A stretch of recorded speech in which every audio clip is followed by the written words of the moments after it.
name is Kay Byfield, and this is your ArtSpeaks Studio moment from ArtSpeaks Studio in Dallas, Texas. And today I want to talk about watercolor palettes. And the reason I want to talk about watercolor palettes is that in my beginning classes with people who haven't painted before, I go over suggestions for all the materials and supplies that they're going to need. And there are a lot of questions about watercolor palettes. So today I would like to kind of do a review of what's available out there and make some suggestions for things that you might want to look for as you choose a palette. The first thing you need to know is that quality watercolor paints come in either tubes or pans. And the tubes are airtight tubes that contain the paint. If you use tube paint, you squeeze it out. Typically you squeeze it out into the palette, and when it dries you can still moisten it with water again and use it to paint freshly. The pans are basically that same squeezed paint, except that it's in a block and it will fit inside of a palette. And they're fairly small. They call them half pans. I've never seen a full pan. I don't know why it's a half pan. But it works equally well as paint that's been squeezed out on a palette out of a tube. I personally prefer tubes, and the reason for that is that they're easy to transport. When they run out, you just squeeze out some more paint and you're good to go. The other thing is that the pan colors are not available in as many different hues, as many different colors. So I prefer the tube colors because I like the variety of colors that are available to me in all the different manufacturers. The pan colors do not come, many brands do not carry the pan colors. Some time ago I bought a pan holder, a palette that holds pan colors, and because I thought I would use it on those rare occasions when I paint on location. And you can see the little pan colors that go in, and you arrange them in the rows, and you have mixing areas here and here. I think the mixing area is too small, so I brought a little extra plate that was white and plastic that I could use for additional mixing area. The thing that bothers me about this is the colors are not the same as the ones I use on my regular palette. The pans are so small, sometimes it's easy to slip into another color. And because they're different colors, I couldn't quite keep track of what was what. And the pans fell out often when I would turn it upside down. I've used tweezers to kind of stick them in there permanently, but that's not necessarily a good choice. However, this may be a good solution for you. It's something that you might want to consider. If you paint predominantly at home or in the studio, then you're going to want a larger palette, I predict, because you want to have your colors and you want to have a large mixing area as I have here. So I can just pull the colors out, I can mix them together, and I have a lot more choices and can mix colors as I go. This particular palette is a Stephen Quiller palette, and this one is in porcelain, which means that it's made of clay and it's really heavy. You wouldn't want to carry that anywhere, but it's perfect for painting at home for me. I like the fact that it's configured in a circle because the colors relate to one another in the same way they would in a color wheel, which makes it easy for me to find the colors. I like the porcelain surface and the way that it handles the paint better than plastic, actually. And I'm not taking this palette anywhere, so it works just fine for me. I used to use this Quiller palette, which is made of plastic, both at home and in the studio. It's a little bigger than the smaller porcelain palette that I now use, which I actually prefer for painting at home. I have a few more color choices, a nice large mixing area. What bothers me about it is that it's so flimsy. And so what I did to resolve that problem is I glued some acrylic to the bottom to make the palette itself sturdier, which served the purpose, and the palette has stood me in good stead for years. However, because the lid is so flimsy, the lids keep breaking. This one is breaking again. And I kept having to buy new palettes just because I needed a new lid. And so I decided that carrying this palette was not a good idea, and I went ahead and got the porcelain palette. The Quiller palette has a smaller version for people to carry as they paint out, and it's called the Quiller Traveler. It's 11 by 14 inches as compared to the 14 by 14 inches of the larger palette. It is still arranged in a circle, but it only has 14 wells this time instead of the 32 on the larger version. And the mixing area is smaller as well. It also is equally flimsy when we talk about sturdiness, and that can be a real problem if you're taking it with you frequently to paint out. The Jane Jones Studio palette is 11 by 15 inches and has 32 wells with a large central mixing area, as you can see here. It is also quite thin gauge, so it's not very sturdy, but I like the arrangement. There is also another Jane Jones palette called the Jane Jones Palette Kit, and it has a little opening here where you could store things. I'm not quite sure what you'd store in there. You wouldn't want to store brushes because they would roll around and mesh against the sides, and that would tear up the bristles on your brushes. But inside, it's a smaller version of the other palette, except that it has a divider down the center, and it is it's 9 by 13 inches with 20 wells. The Jack Richardson palette is 11 by 15 inches, and again, it's very thin plastic, both in the palette itself and in the lid, and it has 22 wells with a bit higher rim dividing the paints in the paint wells from the central mixing area. The Skip Lawrence palette is smaller, so it's good for carrying.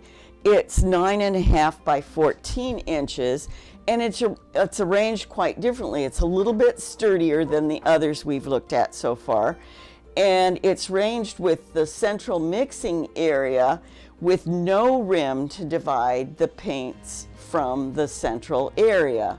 And I like that myself because you can easily drag the paint out into the mixing area without having to fight over a rim.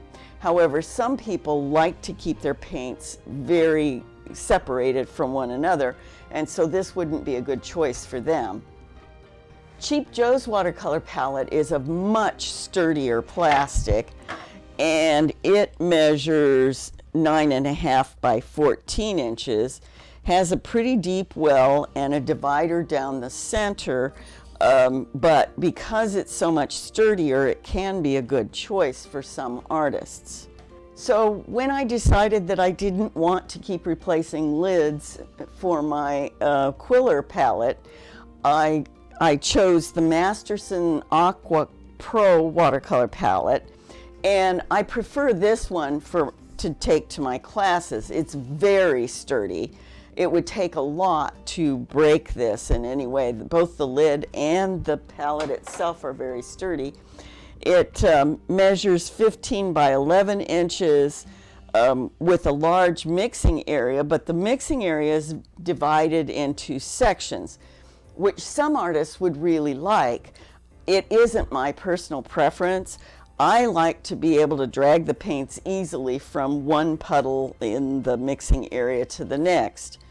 And I don't particularly like the high lip, but I was so intent on having a sturdy palette that this was really a good choice for me.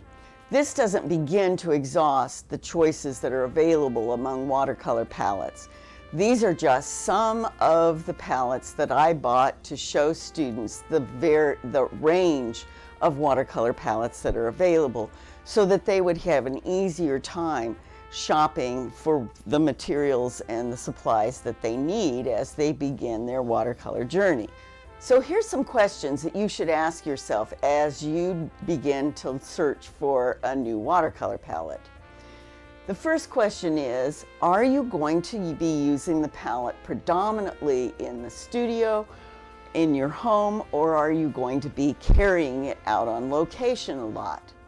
If you're carrying it on location, you might want a smaller palette because it takes up less room, but the number of wells that it has and the mixing area are really important. So you need to have a place for mixing the paints. You can get around having very little mixing area if you carry an additional tray or plate or something that's white that you can do your mixing on that's separate from the palette. I personally prefer not to have to do that. I want a palette that's sturdy enough that I can carry it, has enough color choices that I can paint comfortably, and that I can count on. The next thing you need to consider is how many colors do I need on my palette? Some people prefer to use a very limited palette. 2 reds, 2 blues, 2 yellows, a couple of neutrals, and they mix whatever else they want. The advantage of that is that all the colors will then relate to each other because you aren't using every color that's possible. You end up with paintings that are less cohesive sometimes if you try to throw in every possible color that you can get a tube of. You also should consider how big a mixing area do you need and how should it be configured. So I've shown you a couple of choices. You can have a large open mixing area, or you can have a mixing area that's broken up. Some people like to have things divided. So perhaps a mixing area for yellows, a mixing area for reds, a mixing area for blues, or for neutrals and bright colors, or whatever. I like to have everything mixed together. I drag them all into each other, and so I like a very large open mixing area if possible. Another question is, how deep should the paint wells be?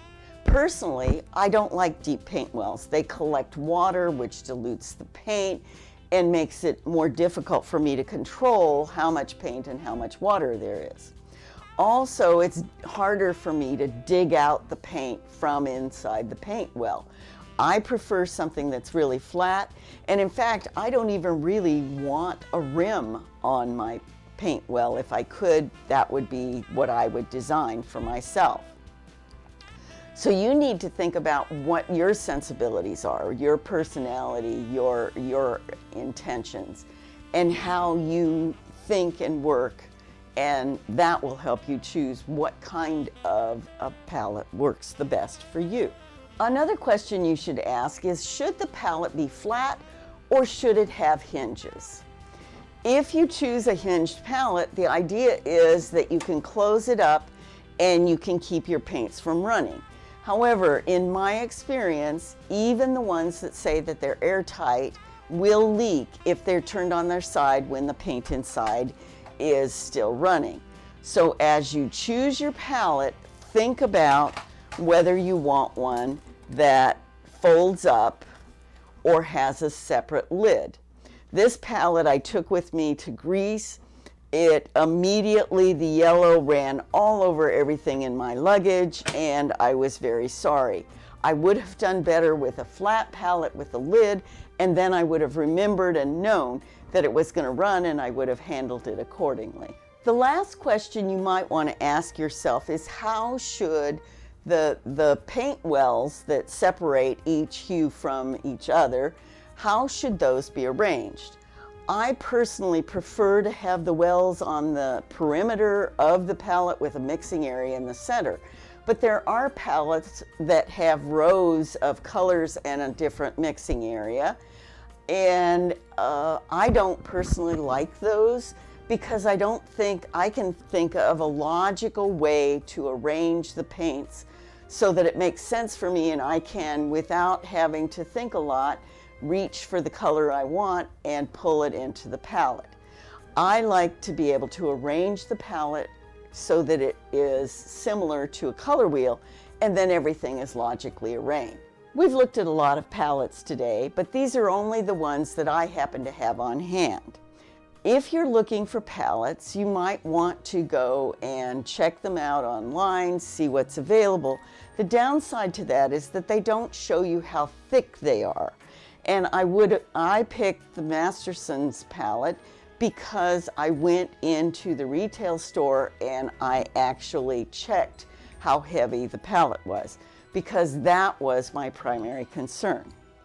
So take some time, think about what you want in a palette, and I hope you choose the right one and that it works for you in your painting. So until next time, happy painting.